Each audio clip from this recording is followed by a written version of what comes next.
3, 2, 1, action. What's up, guys? This is the Spectacular.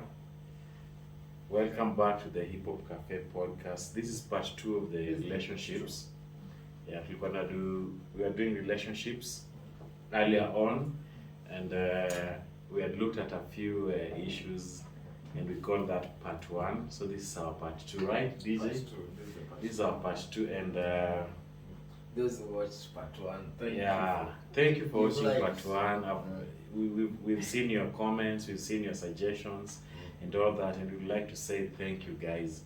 It's just 2 hours ago, and we're getting some positive comments from you guys. So thank you very much, guys, because we are nothing without you. You're the audience, you're the viewers, you're the one who relates to our stories, and we just like to say thank you. Just like to take this minute to say thank you, and I appreciate you guys. Kindly subscribe, like, and tell a friend. Tell a friend, share. By telling a friend, you share, and then we can all tackle these issues. This is our new podcast, and we'll be handling a lot of issues, but we're just doing part 2 of the relationships, and you all know how relationships drain people out here.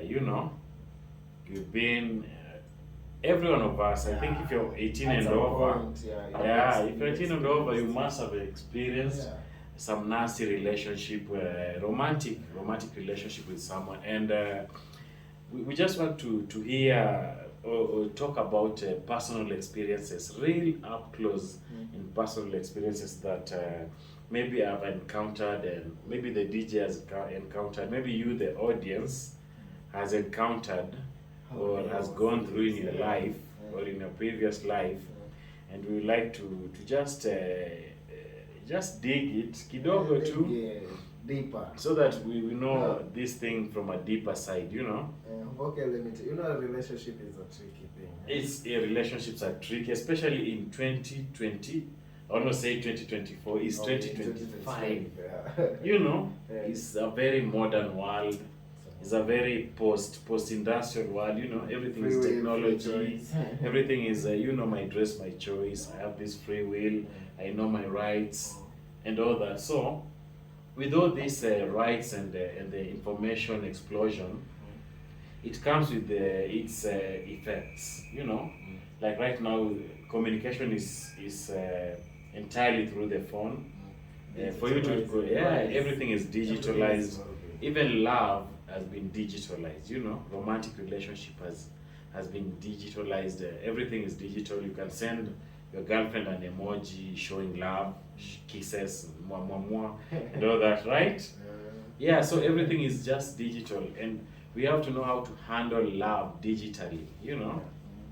Nowadays you can you imagine you can communicate without having to write. You can just show a sad emoji, happy emoji, crying emoji. That's a red flag. When you need to type. But it's part of love. Yeah, it's part of love, and it's also part of expression. life. It's expression. Love is all about expression. So I just wanted to ask you, the audience, and my interaction in the studio. Just wanted to ask, what do you think about this digital revolution, this digital age, and the way it has affected our relationships, especially romantic and social relationships? Sometimes when you visit your mother at home, then she's always complaining, "Hey, why are you always on your phone?" Your mom thinks you spend a lot of time in your phone, looking at your phone. So how do we balance all this? Help me. At home, If it's a girl having the phone, the mother thinks that she's talking with her boyfriend. It's a relationship at the end of the day. She's chatting with her boyfriend. So, meaning if they're chatting is not bad. Especially if you're chatting with your boyfriend or with your girlfriend, it's not a bad thing because it's still socializing. But they say that social media and all this digitalization of things has affected human interaction. If you want to communicate to your girlfriend and she lives in Mombasa, you use the phone. you'll use your phone, you know, you'll call or you video call, you see her. Yeah. And then you exchange, you know, the video or the conference call or all that. But it's still not satisfying, you know. It is more satisfying when your girlfriend is next to you. Physical presence. Physical presence, especially for us men, you know. For women is a bit different because women love to hear, you know. That's why they say Kiswahili yako mambo yote, you know. If women like to hear, but men like to see and you know, touch and feel, you know, all the time or most of the time. So let's say DJ, you're in a long distance relationship. Your girlfriend is in America, and you're in Nairobi, right? Yeah. Do you think the relationship will last longer? It depends. It really depends a lot. With the loyalty? A lot. It depends a lot. Maybe if it's a long distance relation, it can last. No, relationship it can last. It can last. What are the factors that make it last? You know, Strategies. what makes this relationship last with your girlfriend who is overseas? You know, what framework do you have in place so that you have assurance that, oh, my girlfriend is with me even from a distance? What are you putting in place? Kindly share, bro. Let us hear it. Yeah, that's the point. She's in United States. Yeah, let's say for example, she lives and works in the United States. And you're in a long distance and you're in Nairobi. You work in Nairobi. It's a city, right? She lives in Pennsylvania, or she lives in Atlanta. You know, she lives away from Kenya, overseas, and you are still in a relationship. You love her. She loves you. You acknowledge her. She acknowledges you. Yeah. How do you intend to keep this relationship glued after 2 years when she's gone to work? She's going to work. Oh, obviously, before she went, you were with her. So there's alignment. Where I know she's going to work. She's going to look for money. Yeah, she's going to make a life. Yeah. She's going to make a life. Yes. So if you align in a dream way whereby she's going to look for money and I'm also looking for money, we can stay, we can last. Yeah, you can still last. I agree with you. She's working out there, and you're also out here working, right? Yeah. So my question is, you know, she'll get lonely, especially right now in America. It's winter. It's wintering in America, right? True. So it's cold out there, and she's all alone, and it's hot in Nairobi. It's hot in Kajiado. It's hot in Kenya. So it's hot in Kenya and it's cold in the United States. And she's far away from you. How do you make her feel warm? Do you keep calling her? How often do you communicate with your girlfriend if she's away from Kenya? More often, maybe a day. A day, make sure before a day, and it should be a video. Once a day or twice. And it should be a video call. At least get to know how. Yeah, you say it's a video call. That's good, especially if you have a girl and you video call her. I think it's reassuring for her to see you and for you to see her. So let's say that's one way of keeping communication and a relationship going, is by communicating. She's not in Kenya, but you're striving and you're trying to call her once or twice a day so that you can see her on video, right? That's a positive side, you know, that's a positive thing to do. But let's say there are now hurdles in this relationship. There are some challenges you're experiencing. Let's say, like, using this same example where your girlfriend is in America and you're in Kenya, timelines in time zones are different.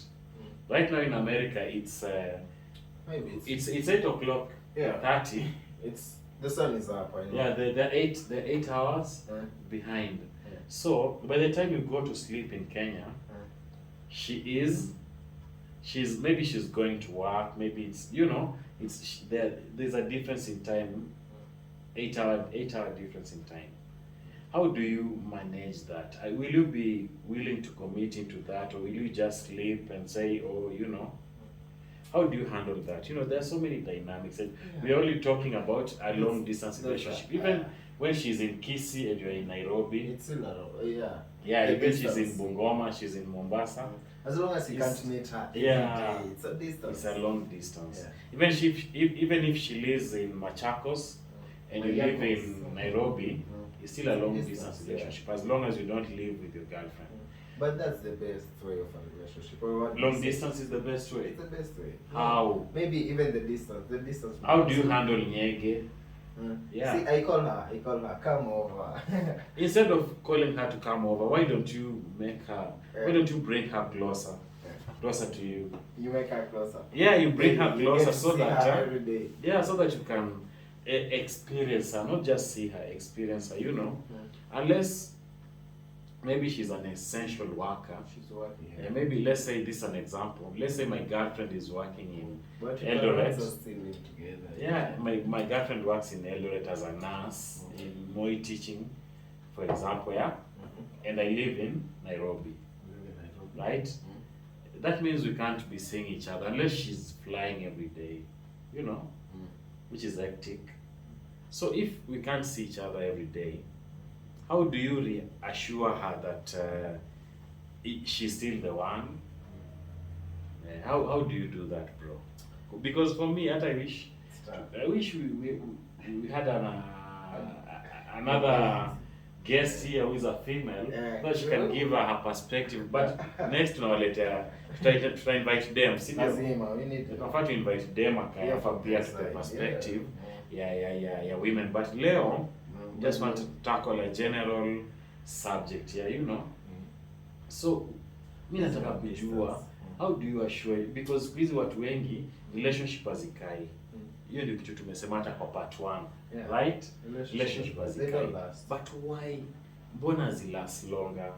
You know, we are smarter now, tunatumia smartphones, tunakaa kama tuko more smarter than the previous generations, ndio? But we can't keep a relationship, we can barely keep job. Siku hizi watu wakai na job. Siku hizi msana ka job 6 months, 1 year ameshawacha. In the old days watu walikuwa na keep jobs because maybe for these reasons and those reasons. So easy dynamics, we want to explore them so that tujue difference ya wewe na mzazi wako, ya Gen Z na millennials sijui na alpha. Hizo generations zote zikishaelewana, we can work together. Because hata saizi naangalia hata saizi, let's say in my age, nikikatia dem much younger, let's say dem ako 18 or 22, unajua bado tutapatana. Why? Mindset, si ndio? Mindset, yeah. But if you're both looking at the same picture, let me say, if both looking at the same picture, she's a millennial or a Gen Z? Yeah, let's say for me a Gen Z, let's say a 23-year-old girl. A 23-year-old and you're you know. Okay, let me ask you, the age difference. And you know, the age difference is, age difference is determined by the generation. You just say Gen Z, I'm a millennial, right? But you see, let me ask you something. You know, our parents used to tell us that your wife should be younger than you. In fact, when you're in class 8, that's what our parents told us. But your wife is not born, is not yet born. Yeah, I think that was a teasing way, because you can't say your wife is not yet born. I think if your wife is not yet born today, how long will you wait for her to be 18? Okay, it was a teaser. Yeah, it was a teaser just to show you that a man needs a younger woman most of the time, and that applied to their generation. You know, there's something, there are rules for our generation today. We can't really apply the rules that worked in 1930 or 1925 to apply and work in 2025. It's true, but let me tell you, they say that there's nothing new under the sun, which means the old pattern is just repeating itself. It's just repeating itself, but there are new ways of handling things. Like, let's say, people say that slavery ended, right? Yeah. But people say that with the new corporations, the business corporations, they're still running Africa just like the slave masters. You know, because we're not being whipped with whips and being told to pick cotton, but we're just being we were told economic crisis. You know, Bitcoin, Worldcoin, the dollar versus the shillings. There's a new war that is not physical war, you know. So at the same time, we can't apply what our parents did. Our parents tell us that they went to school barefooted. How can you go to school? Maybe butter was not there in 1962, maybe. Maybe butter was not there. In 1962, people embraced walking barefooted, but right now, it is 2025. It is even you can't withstand 60 years later. To school barefooted, you can't withstand that. I can go to school barefooted today. Yes, I can. I can still go to fetch water in the river because I'm not, because I'm able, but there are smarter ways of doing that. Like right now, if you need to know who Malcolm X was, you don't need to wait for tomorrow to go to the library, right? You can just Google from your phone and know everything. You can go to YouTube and watch a 2-hour Malcolm X documentary detailing his life, right? So you don't need the things have changed a bit, you know. It's modern. Radio, let's say radio was there, radio is still there, but we have now internet radio. We have like this podcast we're doing, this like our own TV show or our own talk show. So we are live. We are live. They're watching us, and we are conveying information. So it's the same as watching TV in the 90s, where we had just one channel for KBC, black and white. Right now we have choices. So even the women have choices now. 100 years ago, women couldn't vote. They couldn't hold a voting card and place a vote. That's 100 years ago. 100 years later, 2025, women have the loudest voices everywhere. You can't violate a woman today and get scot-free. Let's talk. It's in the street, right? Yeah, you can't go scot-free today if you violate a woman. Let me ask you a question. Yes, bro. We're in the street, right? Yeah, right. Your phone is being snatched. And you're a man. You think you're shouting that my phone is being snatched. Nobody will help you. But if it's a lady, ladies have a voice. But even, you know, always people always want to help ladies because if a man snatches a woman's phone, it is very difficult for a woman to run after that phone, right? Because mostly if you check the how a woman is dressed, she's not dressed for sports, right? Unless ni Chelimo or Jelimo, right? Even Chelimo in or Chemutai or Jemutai. Yeah? So a man is very, like, look at me right now. We are in a podcast, but by Jordans. I can toka Siaka. I can run fast. I can Usain Bolt from here, you know. But if you had a lady here, she'd be in high heels and all that, you know. But they got voice. She's still fighting. Yeah. Using the voice, but you're using your energy. Yeah, using because originally and since mankind was created, we were supposed to protect and care for the woman and the child. That's a man's sole responsibility. By the a woman should stress you in this world. The only stress you should have in this world is should come from a woman, from your mother, from your sister, or from your girlfriend, or from just women around you. Because women should bother us because we men have the solutions. We have the endurance, you know. Women depend on us. Yeah. If you just go and check Kenya Defense Forces, if you check the statistics, if you can access the statistics for gender, just check how many men are there in the military, how many women are there in the military. You'll find there are more men defending the country, right? Yeah. There are more men out here. Angalia, just go out. In fact, look at the security. We should big up all the security. Yeah, in fact, but kabla hata tuendelee, big up to all the security agents, yani masoja, polisi, usiku, wale watu wanalinda tu watu usiku, generally, hata ule Masai anakuchunga usiku wako, kwa ploti yako, just holler those niggas because wametoa hati yao. Anyone who stays out, especially unaona place ka Lang'ata, Rongai, hizo places nasikia kuna Simba bro. At night, Simba.